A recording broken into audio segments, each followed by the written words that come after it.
bakunze ibiganiro ca Look Sport bakunze ibonesha kuri Look Media. Turagarutse muri kakanya keza ikiganiro ca Look Sport musaza muzi ko ni ku munsi wa mbere ndetse no ku munsi wa gatanu. Ikiganiro ca Look Sport ikiganiro ca mbere tuje kwashikiriza kuno munsi wa mbere igerekezo rya gatatu ntwarane mwaka 2025. Ikiganiro tuza gushimikira ku makuru y'inkino atandukanye cyane cyane avugwa hano mu gihugu cacu. Vitaro Basketball yariko iragaruka ku ndwi ya mbere ku ndwi ya kabiri ku munsi wa gatandatu ndetse no ku munsi w'Imana. Twaje kuba twigaruka ku munsi wa gatanu turabwira inkino zitekanijwe, turabwira ubudasa bwa Vitaro Basketball League yo mwaka na Vitaro Basketball League yo mu mwaka uheze. Urabona ko ni ibintu twaje kwa tubona muri weekend ku bibuga bitandukanye. Namakuru y'inkino avuga muri basketball atari make, hamwe utunenge turiko turibarekeza kuri terrain département tuza kubica hirya no hino, tuza guca muri football. Nta byinshi ni Primus League, ni Aigle Noir, ni Bumamuru zikiri fatanye cyane muri no course au titre ya Primus League. Tuza kuva muri guca Burundi twerekeze ku mugabane wa Buraya, ni La Liga Santander niyo tuza guca umugwi wa FC Barcelona wasubiye kwisubiza ikibanza ca mbere n'ubudasa bw'amanota atatu, isumbye umugwi wa Real Madrid ikaba isumbya iminota rimwe umugwi wa Atletico Madrid. Ni FC Barcelona yagarutse ku kibanza ca mbere muri Angleterre. FA Cup ikora muri ndwi ntanja ni umugwi wa Manchester United baje kuba usezererwa. Tunaza guca mu tuntu n'utundi, reka tumire amateka gatoya rero tugaruke nido y'ikiganiro cacu.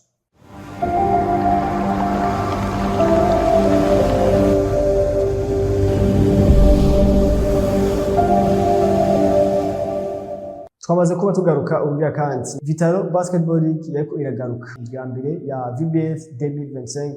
Inkino zitandukanye tubona ibintu tutari tumenyereye kubona. Umugwi wa Dinamo uza gutsindwa urukino rwabo rwa mbere n'umugwi wa Rezipo, ni ibintu tutari tumenyereye kubona muri no myaka, aho umugwi wa Dinamo utsinzwa n'undi mugwi muri VBL atari umugwi runani. Ariko no twaje kubona batangura iganwa batsindwa n'umugwi wa Rezipo amanota atari make, udasabwa amanota 98 kuri 82. Ora ko umugwi wa Dinamo twabonye ufise ingufu nkeya parapo twishimikije urukino baje kwerekana ku mugwi wa Rezipo. Ni izindi nkino zari zitandukanye zako ziraba, umugwi runani winjiye neza umaze gutsinda inkino zibiri ku munsi wa gatandatu ndetse no ku munsi w'Imana.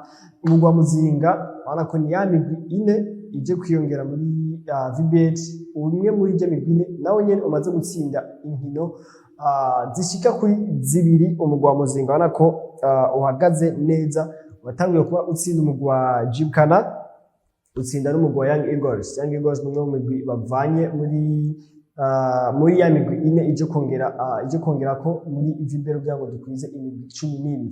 Reka duhagarare ku rukino rw'umugwi wa Dinamo ndetse n'umugwi wa Rezipo. Umugwi wa Dinamo waje kubitakaza amanota 98 kuri 92. Urabona ko ni match yari ikomeye cyane, yinjiyemo amanota menshi, 98 kuri 82. 98 kuri 82. Urabona ko iyi match iri da match de VBL. Match nyine bwati ni match ya VBL, match zijamo amanota nkayo ku mugwi yose ko ari ibiri tutatumenyereye. Turabona imwe ya amatora shift yari menshi, tuza kubibona Sakara Nkombe kurangahe mugabo imigwi ibiri, umunsi 90 na undi 80. Urabona ko yari match ikomeye cyane. Duhagarare twibukanye za ngingo z'umugwi za Fibabu yaje kuba imenyesha ko umugwi wose mu mwaka wemerewe abatranje batarenga 5 muri effective. Ni ingingo novuga ngo yaje kuba iri pe ku ruhande rw'umugwi wa Rezipo. Rezipo abakinya barundi bariko bakina mu Rezipo twarabonye benshi bigaragaza. Mbere tugiye guhagarara ku mukinyi umwe, ni uwitwa Nikirusha Christian aka Bebeto, benshi bamwita Bebeto. Ni umukinyi yaramaze igihe kinini ariko arakinira mu Rezipo, ariko mu myaka iheze dufatire mbere no ku mwaka uheze ubona ko moyenne de temps de jeu yiwe ubona ko ni iri hasi cyane, iri hasi gose. Nibaza ko ugize moyenne imwanya yakinye utakwiza iminota 5 canke 6. Uno musi ni Bebeto kwabonye ku musi wa gatandatu akina n'umugwi wa Dinamo, yari novuga ngo yari Pierre Angler umugwi wa Rezipo. Niwo je yose yatohuma, niwo mukinyi yakinye umwanya munini, yakinye iminota ishika kuri 32. urabona ko ni yakinye iminota iteranije akinye umugwi wa Dinamo ndetse n'umugwi w'Urunani Nikirusha Christian yabaje kuba ari wakina umwanya munini cyane yaje kuba aba atsinda amanota menshi atsinda amanota 19 urabona ko ni no effectif y'umugwi wa Rezipo yaje kuba tubona uno munsi abakinya barundi baje kuba kimaya munini basi si Bebeto gusa abanyabitwa ba Irera Clovis twarabonye abatari baje kuba bakina umwanya munini mu gwa Rezipo twaje ko tuganira rero witwa Nikirusha Christian Bebeto niwe waje ko tubwiye ati jewe ifise patience narabona ko bigoye uno mwaka ndizeye ko muzobona image yanje nziza ya Bebeto cyane twibukanye ko akiva mu ntara ya Ngozi federation muri association mu ntara ya Ngozi barako yari umukinnyi mwiza cyane mu gwa Target uno mutuyaza ko tuje kubona Bebeto mushashi muri Rezipo arako ni umwe muri babakinnyi ino ngingo ije kuba igira ico ifashije reka tubane twumvirize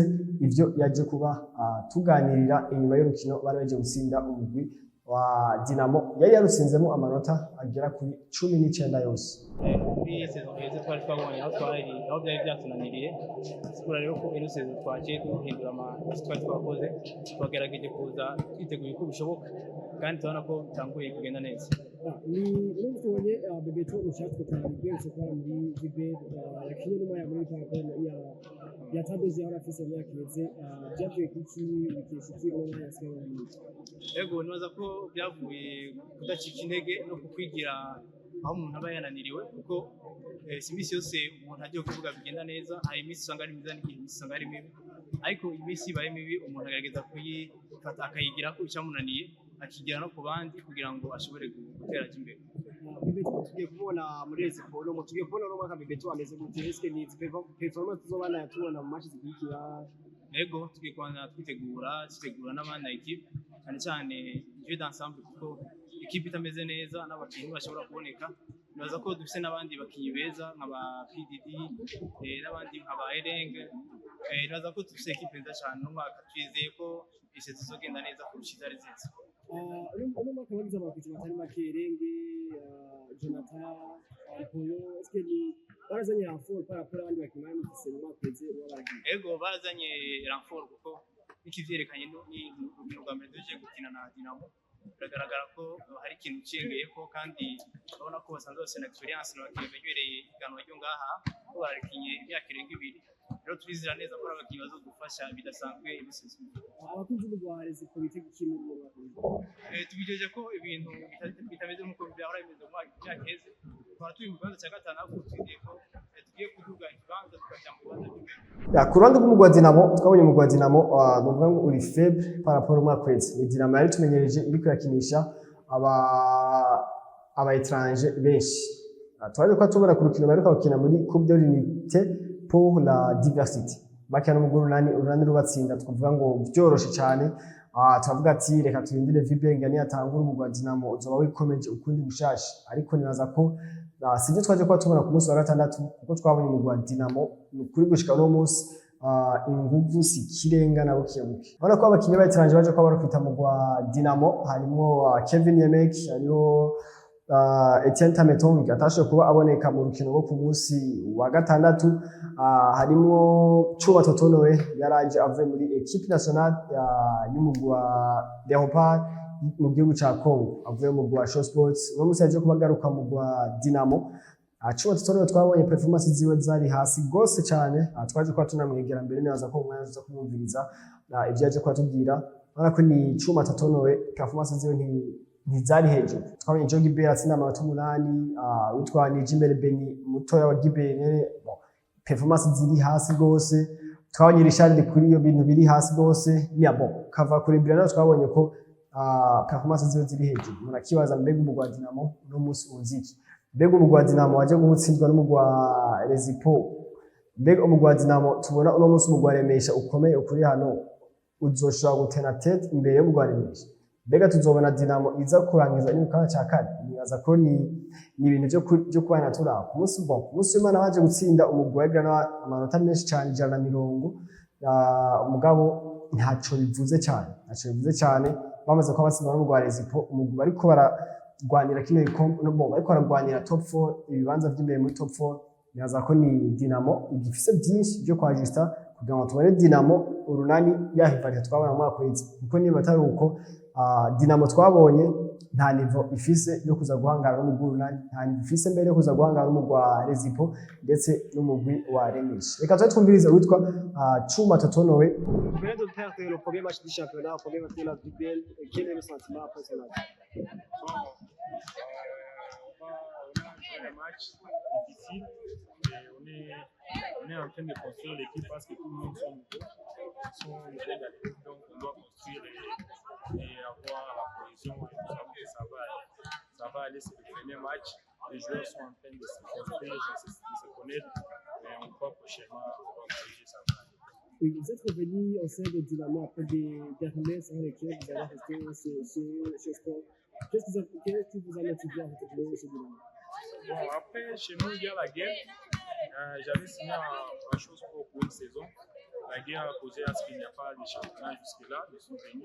Parce que Dynamo, c'est mon équipe, c'est une famille pour moi. Je suis venu jouer avec eux pour la Ligue.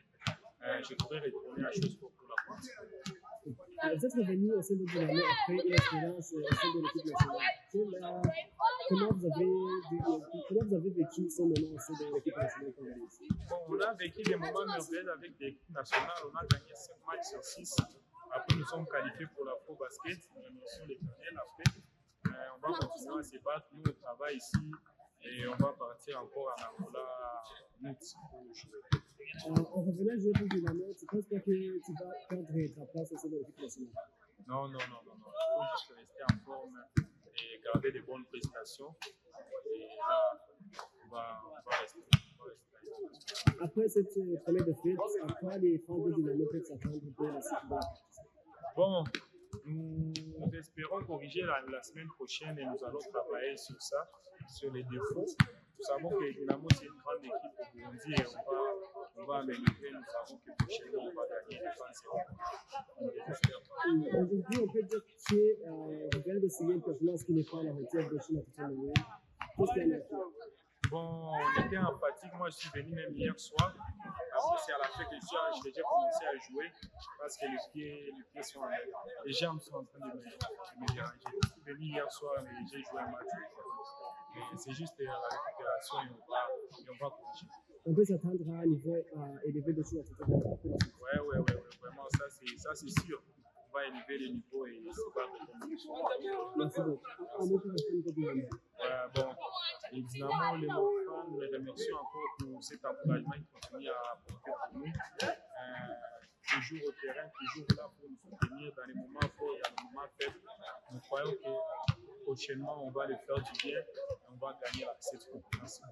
Duce ku mugwi w'urunani umugwi w'urunani ni umugwi wakinye inkino zibiri ku munsi wa gatandatu no ku munsi w'Imana ku munsi wa gatandatu wakina n'umugwi wa Aigle Noir hari ku kibuga ca Entente Sportif ku munsi w'Imana ku munsi w'ejo bakina n'umugwi wa New Star hari kuri terrain département igisa zitanu n'umugwi w'urunani waje kuba utsinda inkino zose kwari zibiri nta surprise irimo ariko ikintu twaje kuba tubona ikimbere kinanezereje cyane ku mugwi w'urunani twaje kuba tubona abana bakiri bato abana badugijwe uno mwaka bava muri akademi y'umugwi w'urunani twaje kuba tubona bakina match ejo ya New Star mbere bakina n'umwanya munini cyane ubona ko ni ya ngingo yo kugabanya abayitranje uno munsi bariko barakina muri VBL ku munsi w'ejo umugwi w'urunani wakoresheje abayitranje novuga ngo babiri Dikonk ndetse na Prosper urabona ko abana bakiri bato bitwa ba Gabere abitwa ba Azadi n'abandi benshi ni urunani rwaje kwa rutsinda byoroshe ariko kandi tubona ikintu gikomeye cyane abana bakiri bato mu urunani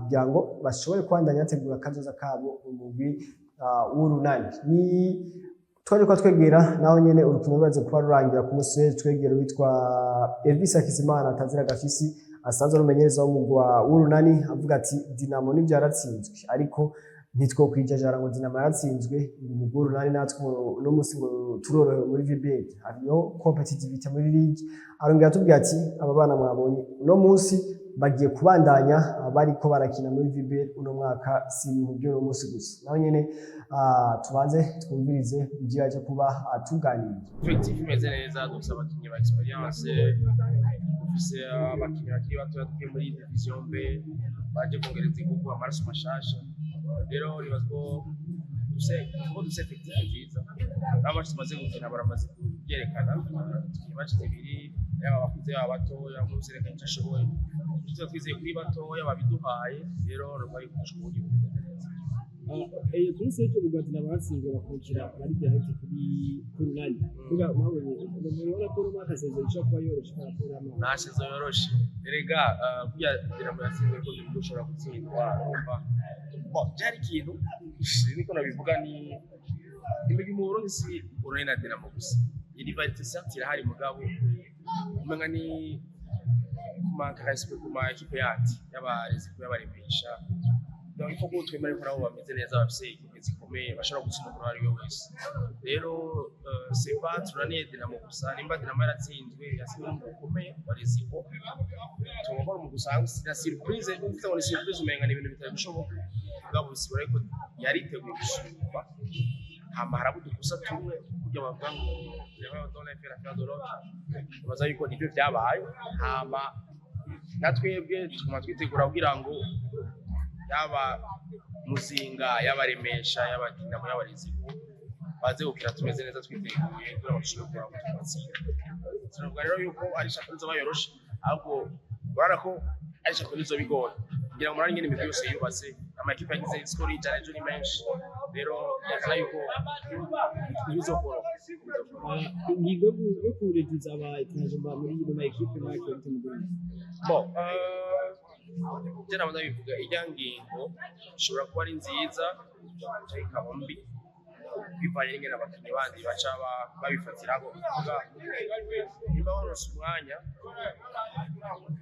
ni umwanya wakoresha neza berekana yuko babishoboye nayo ubundi ushobora gusanga bajya babaha ingufu babamotiva gusumba ugasanga uko bagiye abuye bacu bacibaza muri zone de confort bakavuga bati jewe ko biri kose ikibazo cyane ndagifise ugasanga ntibakuze gusumba rero ndafata muri zo nzezi zibiri muri zo angles zibiri ushobora kubanza ceka bamwe yego abapeti twawe no musi bavuye muri equipe y'Urunani tugiye kubona muri saison yose no bazokina match menshi turimo bazokina ubuzo kugenda neza zokina simpaka yari abana ngo baje kuja ku mariste gusa ngo barashaka gukina match yego ndabashimira kuri ino ndwi ya VBL haje kuba haba n'ibindi bintu bitandukanye cyane cyane ku munsi w'ejo ku munsi w'Imana aho urukino rw'Urunani mbere inkino zose zaje kuba ziba ku munsi w'ejo hariko haragwa imvura kuri terrain département imvura yatuma urukino ruhagarara inkino zihagarara n'ibindi ubona ko ni ibintu byatwaye umwanya munini cyane barindiye ko amazi akama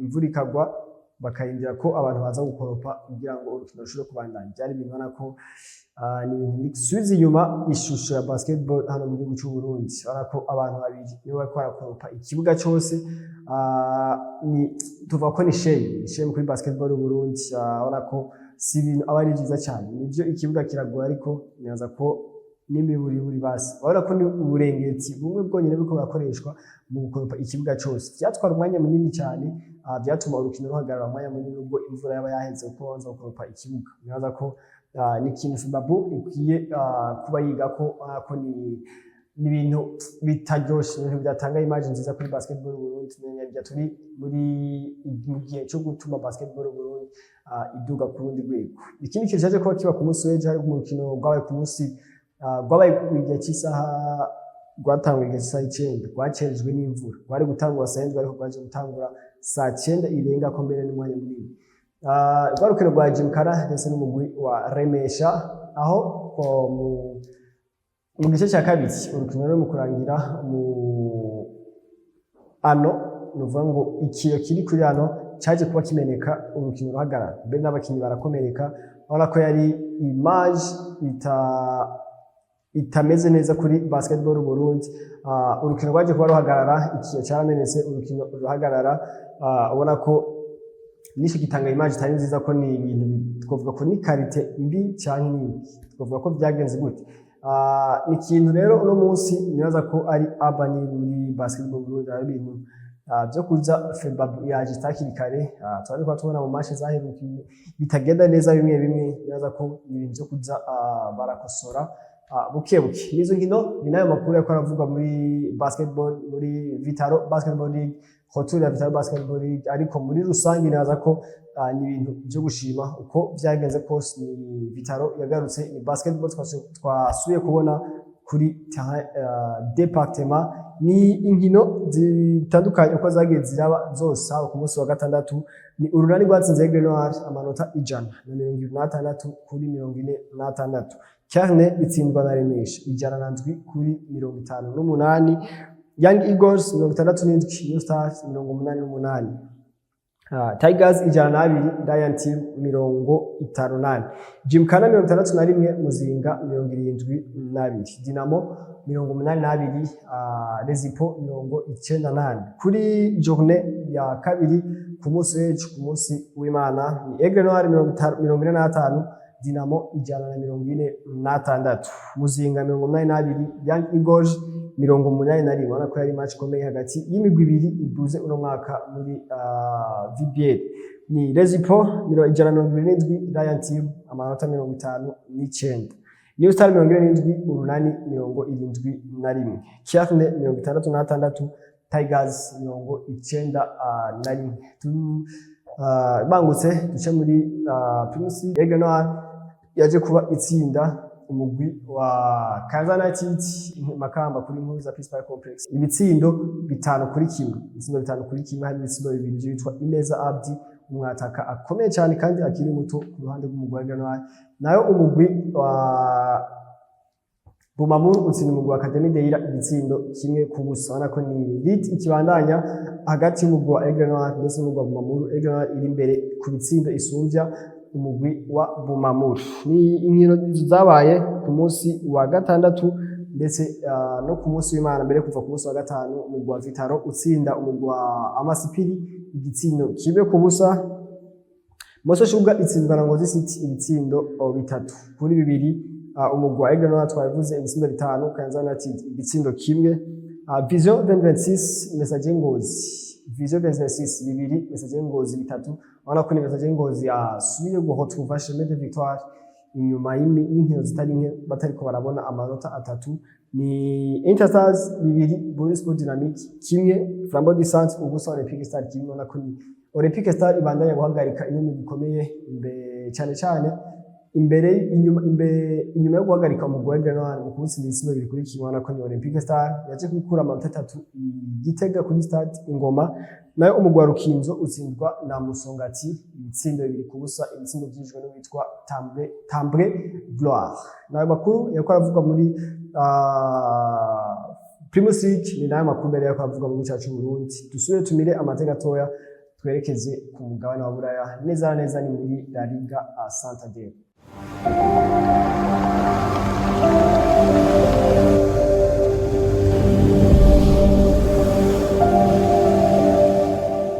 Twegerekeze neza muri La Liga Santander. Ni FC Barcelona yasubiye gufata ikibanza cyayo ca mbere, bivuga ngo back where they belong. Barcelona baze ko bagaruka ikibanza kibabereye, ikibanza cya mbere muri La Liga Santander. Ni Real Madrid yaje kwitakaza amanota 3 ku munsi wa gatandatu, batsindwa n'umugwi wa Real Betis. Batembereye umugwi wa Real Betis batsindwa ibitsindo 2-1. Ubona ko ni umunsi utaje kuba worohera cyane umugwi wa Real Madrid, mbere batakaza n'ikibanza cya mbere basumbwa amanota 3 uno munsi. Ubona ko ni amanota atari make muri no Cox Otit. Tuzi umugwi wa FC Barcelona umunsi ingene umeze, ni umugwi utarigera utsindwa urukino na rumwe mu mwaka wa 2025. Mu nkino 15 bamaze gukina muri 2025 ni 12 victoires, 3 matchs nuls, 0 défaites, 52 buts marqués. Ubona ko ni FC Barcelona ifise iri mu mafon akomeye cyane muri no mwaka wa 2025. Hansi Flick ubona ko kino ikomeye cyane. La Liga Santander yagikeneye cyane gose. Ni Real Madrid yatakaje mu kuri kimwe, ni FC Barcelona yoyo yaciye inyagira umugwi wa Real Sociedad ibitsindo 4-0. Ari igitsindo cyitwa Gerard Martin, Marc Casado, Ronald Araujo na Robert Lewandowski. Casado, Marc Bernard ndetse n'itwa Araujo ni Bosni, Nate La Masia. Ubona ko ni FC Barcelona bano bajori bo muri academy yayo aribo bariko barafasha cyane uno mugwi. Ikindi gitsindo n'itwa Robert Lewandowski aje kwa kwiza ibitsindo 93 nk'umukinnyi wa FC Barcelona. Ubona ko n'umukinnyi ahagaze neza cyane mu masezo 3, iyo ntiragira no guhera ibitsindo 93. ubona ko akanya n'akanya aza kuba akwiza ibitsindo 100. Ibitsindo 21 muri La Liga Santander uno mwaka akiyoboye muri La Liga Santander.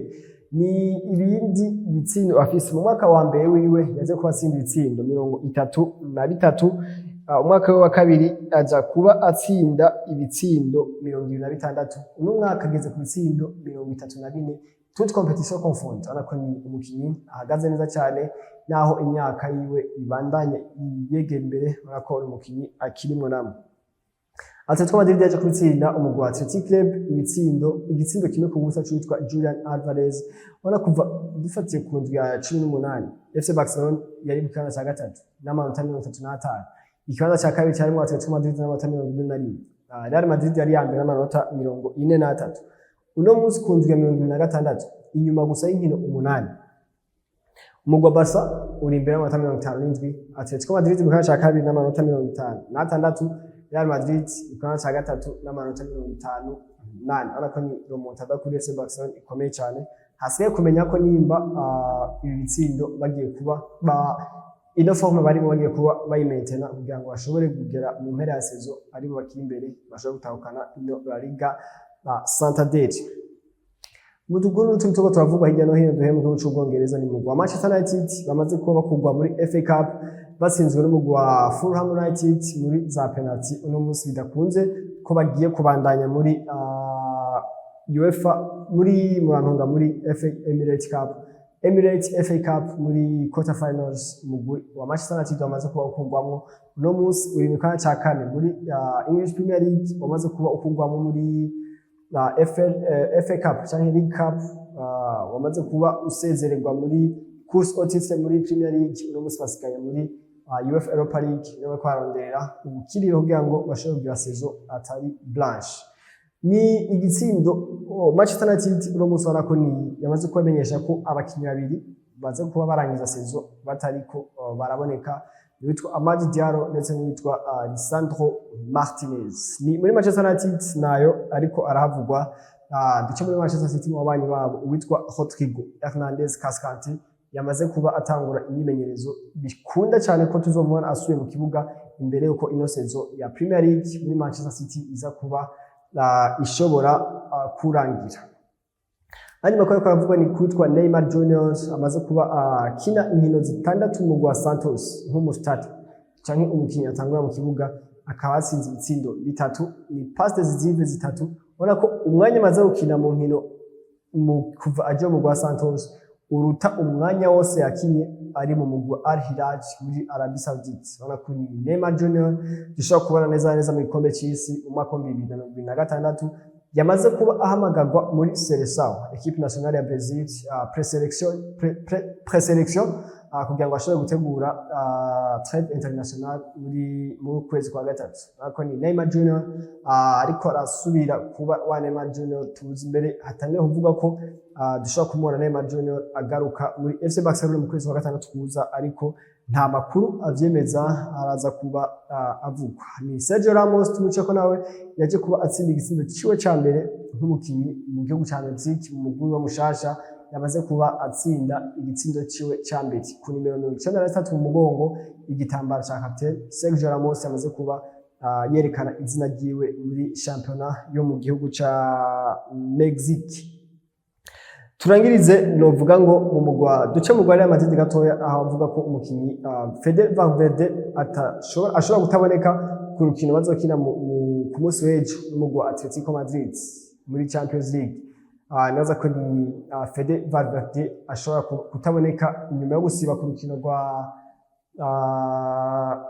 bakiri basinzwe mu mugwa Real Betis, ashobora kutabona ku mugwa Atletico Madrid. Ni muri Real Madrid nyene havuga witwa Vinicius Junior atari mu bihe byiwe byiza kuko kuva mu kwezi k'11 mu mwaka wa 2025 amaze gutsinda igitsindo kimwe cyonyine. Ariko ni Vinicius Junior forme ziwe zitariko ziraja hejuru muri kino gihe mu Real Madrid. Real Madrid mu nkino zitanu bariko bakina muri La Liga Santander batakaje amanota 10 yose, bituma uno munsi mu FC Barcelona ubaja imbere kuri classement. Turangirize kuri ano mategeko mashasha yaje kuba aja umupira w'amaguru guhera mu ntango za saison iza. Ubona ko ni irya mbere nuko umunyezamu canke gardien de but uno munsi atazoba yemerewe kuva saison iza itangwe atazoba yemerewe kugumana umupira imisegonda irenga 8 mu maboko yiwe atarashira mu kibuga mu gihe imisegonda 8 irenza agifite umupira equipe yiwe izoca ihanwa bahe equipe adverse corner bivuga ngo nimba Barca zo equipe na Real Ter Stegen ari mu izamu rya Barca agasa mu mupira akawumarana imisegonda irenga 8 mu ntoki umugwi wa Real Madrid uzohabwa corner direct ubwo nyene ubona ko ni itegeko rishasha rizoba ritanguye mu ntango ya saison iza. Indi tegeko nuko ubu atamukinyi n'umwe ni muri English Premier League atamukinyi n'umwe kiretse capitaine yemerewe guhariza umuhagarikizi yemerewe guhariza umuarbitre ubwo ruhusha ruzoba rufise kizigeza mu mugwi wenyine. Ayo namwe mu mategeko tuzobona aja mu ngiro mu ntango za saison iza muri English Premier League ndetse muri football muri rusange ku mugabane wa Buraya. Na makuru ya twari dufite kwashikiriza uno munsi ubona ko ni amakuru atandukanye twashikirije hari n'ayandi ariko akanya nikaje kwa dukundira tubashimire ku kanya tumaranye tubahe ikaze kandi n'isango ku munsi wa gatanu muri Rock Sport yo ku munsi wa gatanu mugire aho muba.